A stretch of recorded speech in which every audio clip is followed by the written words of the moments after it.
Beloved, I know you feel it. So much fear, so much worry. We see it everywhere. We see it in our own family. Many people are considering whether to stay in their state or even to stay in the country or whether it's time to go. I asked several people I respect in this community about this topic, and their answers could not be more varied. Beloved, what is the right thing to do for your own safety, for those you love, for the communities you care about? Would it be okay if I were to tell you that I am afraid someday? So I call you up and you call me down. Would it be okay? Well, hello and welcome to the FreedHearts podcast. My name is Robert Cottrell, and I'm here as always with Susan Cottrell. Hi there. Yay. Welcome. Hi. Connect with us at freedhearts.org. I want to give a shout out to Tim. I know you're listening. I know you're listening. You sent me, this has been a while now, but I've been meaning to do this and I forgot, but you sent a photo of taken from your couch, looking at your television. It hangs on the wall above your fireplace, and there's a fire going, and on the TV screen is my photo and Susan's photo from the podcast. I felt so honored. I was like, wow, we're like in their living room. And I guess they do this as like a date night. So Thank you for listening. Thank you for all your support. Thank you to everybody out there. We do not take for granted this time you share with us and that you give us. And, so sweet. And we thank you for that. Thanks for being here with us. So, Wow. All right. There's so much going on right now. Everybody just breathe. So much going on right now. So much fear. So much concern. We see it everywhere. We see it in our own family. And beloved, many people are considering whether to stay in their state or even stay in the country, or whether or not it's time to go. And we wanted to talk about that today. I asked several people that I really respect in this community about this topic, and their answers could not have been more varied. They range from pack up, go now, run, to a family who wants to leave but has no resources, to a transgender person who says they have the resources to stay and write it out, to honestly a prominent transgender person who was a bit baffled at my question. They just didn't really see the issues. And two things I want to say first, and I want to say this early on because I don't want it to ever discount the fear or the threat out there. But I want to say, we did an episode that talked about Paul Harvey's quote. He's a broadcaster, and he said, in times like these, we have to remember there have always been times like these.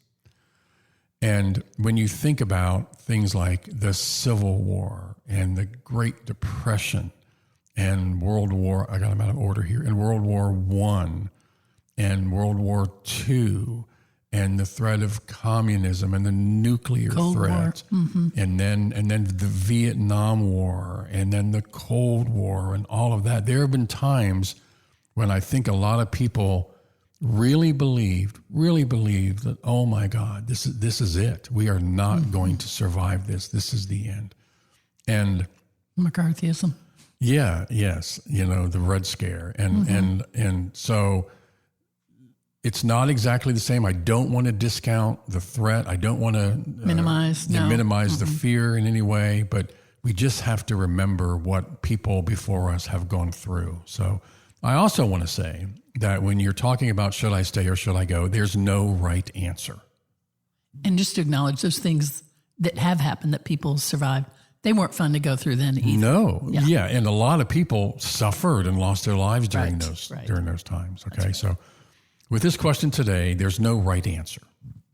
Beloved, you have to do the right thing for your own safety, for those you love, for the communities you care about, however you're led with that. Yeah, your mental, emotional safety as well as physical. Yeah.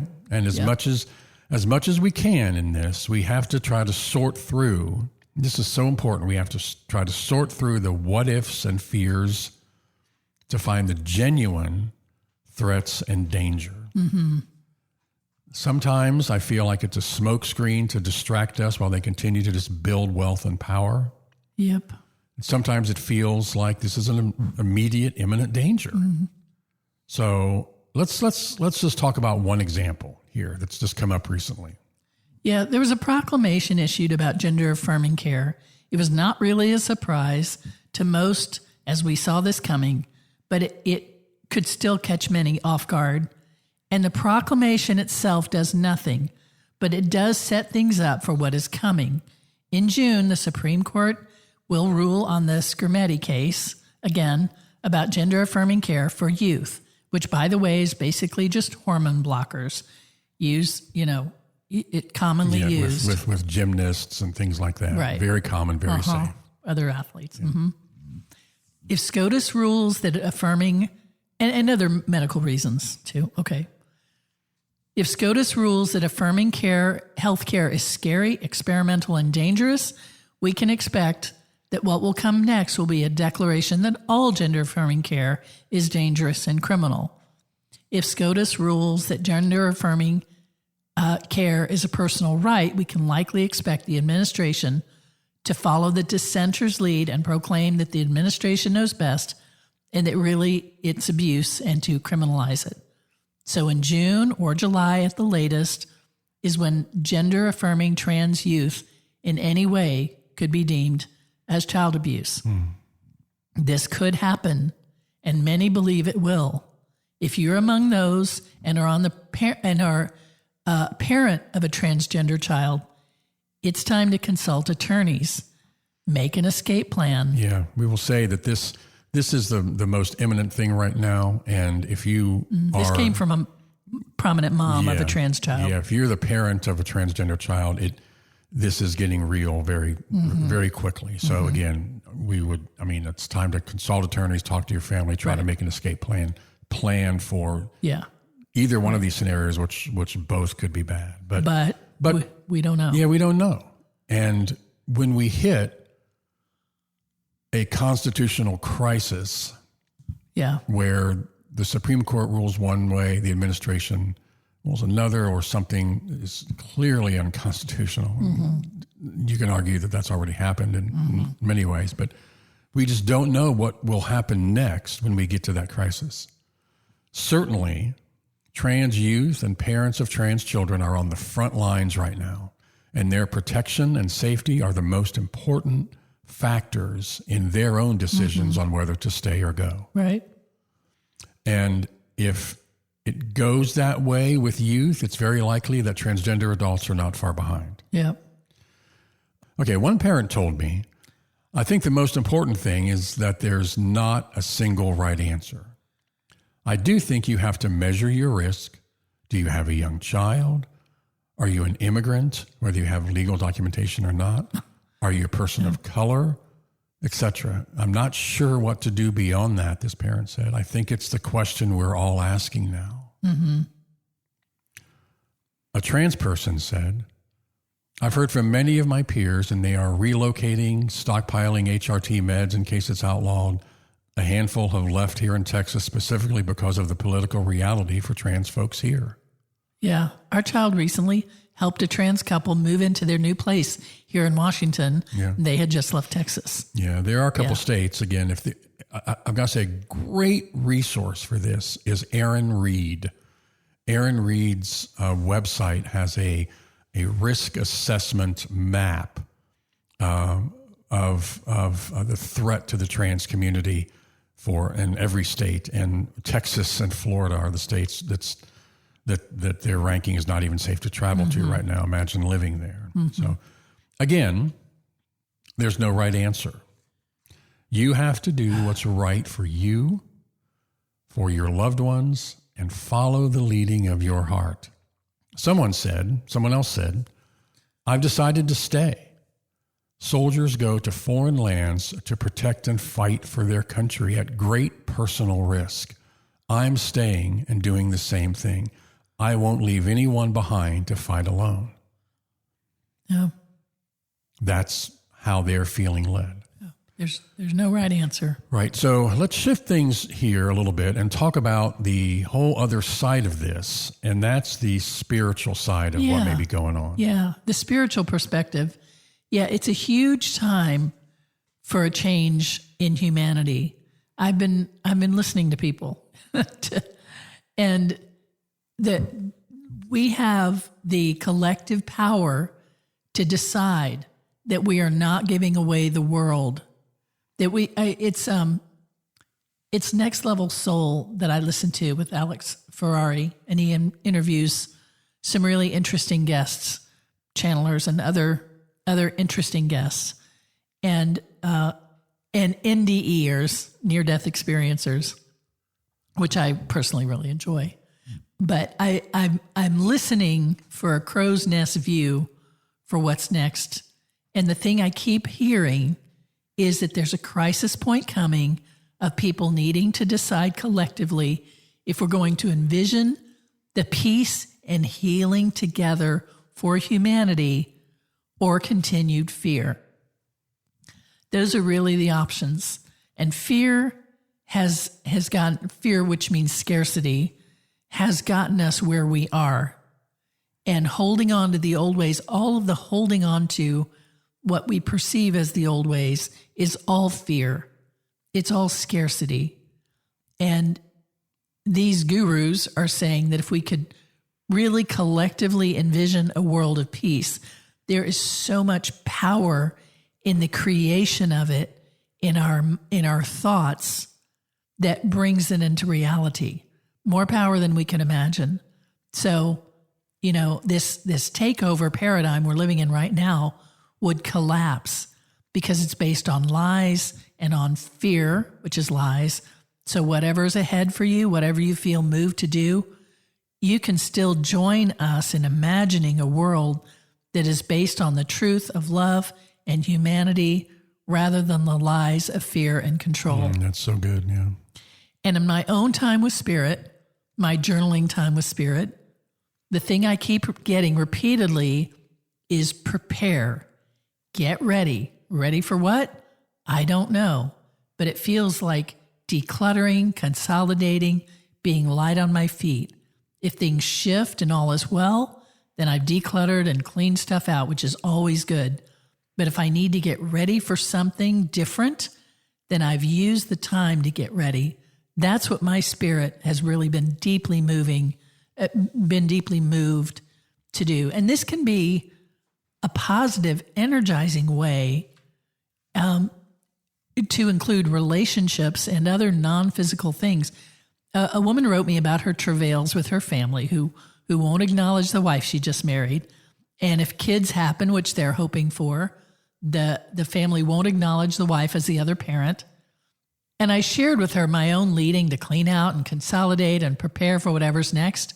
And if they're going to have a baby and IVF and all of that is needed, then they need their own resources of energy and focus on their own family and community that loves and supports them, not on tentative threads to family that doesn't even respect them, that they just don't need to put their attention there. And that really resonated for her. There's an old Billy Joel song where he says, how thoughtlessly we dissipate our energies. That has just stayed with me forever.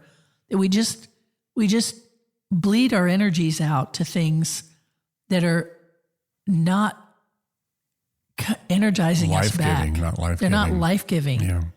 And so it's time to recognize those and say, no more. It's kind of like, time and internet that's just wasted.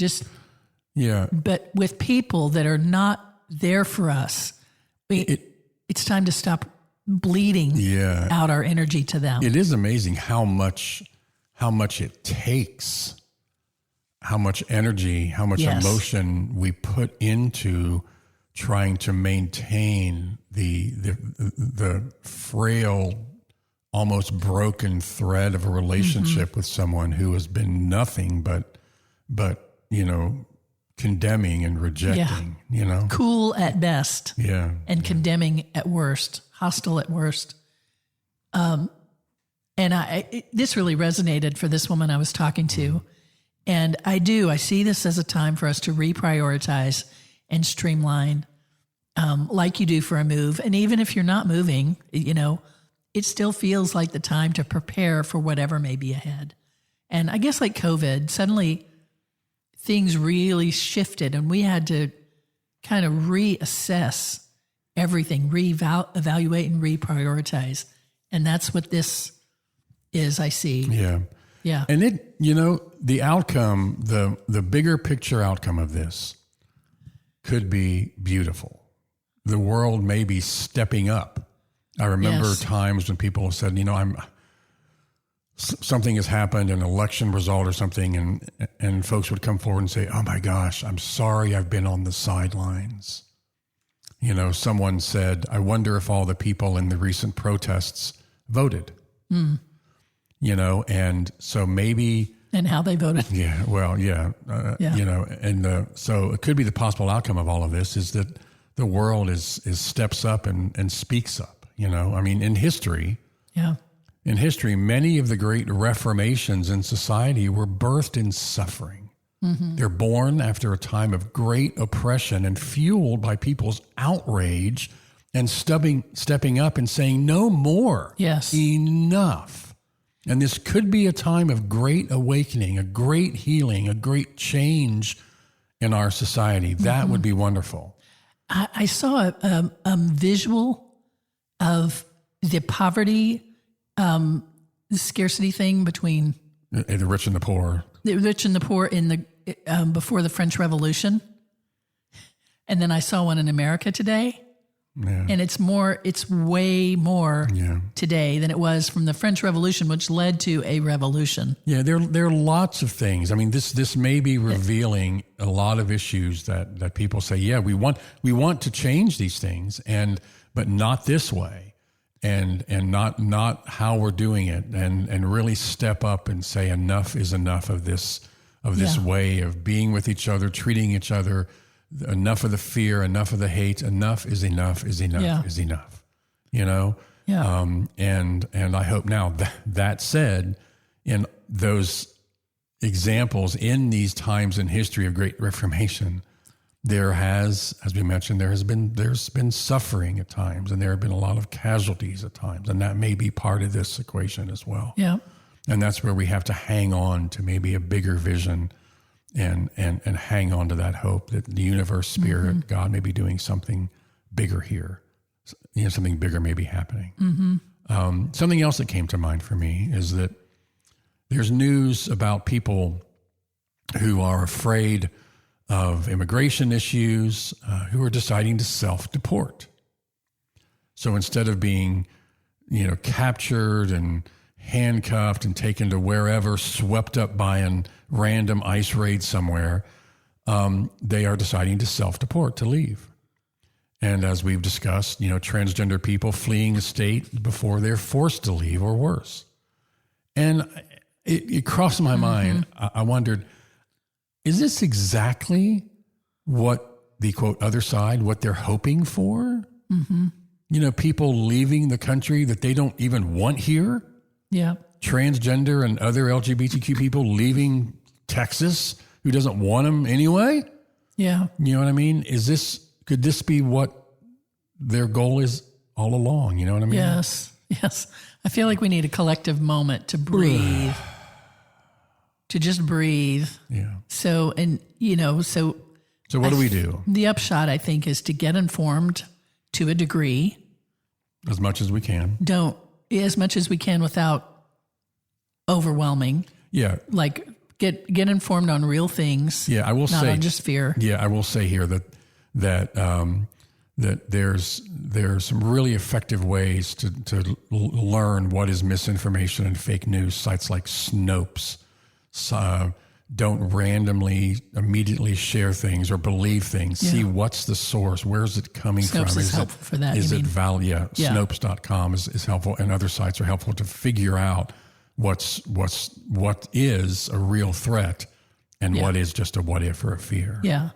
So, and that's what you need to do as you get informed, is separate the what ifs and the fears from the real threats. Yeah. And then respond however your heart is leading you to respond. Take care of yourself, take care of your children, take care of those you love, facilitate community together, and be a tribe that supports and cares for each other, and be there for people who are worried too and struggling too, who may not have the means or the resources that you do. Or maybe you're the one without the means and the resources. We need to care for each other. And I think that's a huge part of the shift available to humanity, is to become caring again instead of just indifferent with this fantasy of rugged individualism that is an absolute lie. Yeah. And to see how interdependent we are. And I always think of Fred Rogers, our favorite line, really, talking about in difficult times to look for the helpers. You too, look for the helpers. And in some cases, that helper might be you. Yeah. Yeah. But that really strengthens us to see the good happening. Yes. Against this. Yeah. Well, beloved, regardless of whether you stay or go, it's probably a good time to declutter, simplify, consolidate. Be very aware of your social media presence and posts. Surround yourself with and identify safe community, affirming, inclusive, supportive, safe community. Regardless of whether something does or doesn't happen, this is always a good idea to do these kind of things. Yeah, and simplify, relationships. Yeah. And stuff. Yeah, and consumerism, just all the areas. Yeah, that declutter, simplify is not just in stuff, it's in relationships and life in general. Yeah. Yes. Yeah, but find your community, support them, be supported by them, find that community. So you're ready. And if nothing happens, or if then great, look how stronger our community is. Look how much more aware we are of each other. So we love you. We will be here. Yep. We will go on this journey with you. Yep. And next week, we begin Pride Month. It feels different this year. It feels more important. Feels like the stakes are raised. Yeah, and we begin to celebrate it with a very special encore episode. That happens next week. We love you. We'll talk to you then. We love you. Bye. Would it be okay if I were to tell you that I am afraid someday, so I call you up and you call me down? Would it be okay? You've been listening to the Freed Hearts Podcast. We have extensive resources and vibrant, inclusive community for you at freedhearts.org. Please just come say hello. If you have questions, comments, or suggestions for the podcast, just email us at podcast@freedhearts.org. Audio engineering is provided by Luke Johnson. The music is provided by our daughter, Hannah Cottrell, who is Grammy nominated. You can find out more about her and her music at hannahcottrell.com. Please share, subscribe, and follow on your favorite platform, and support us if you can. Thanks for listening. Would it be okay?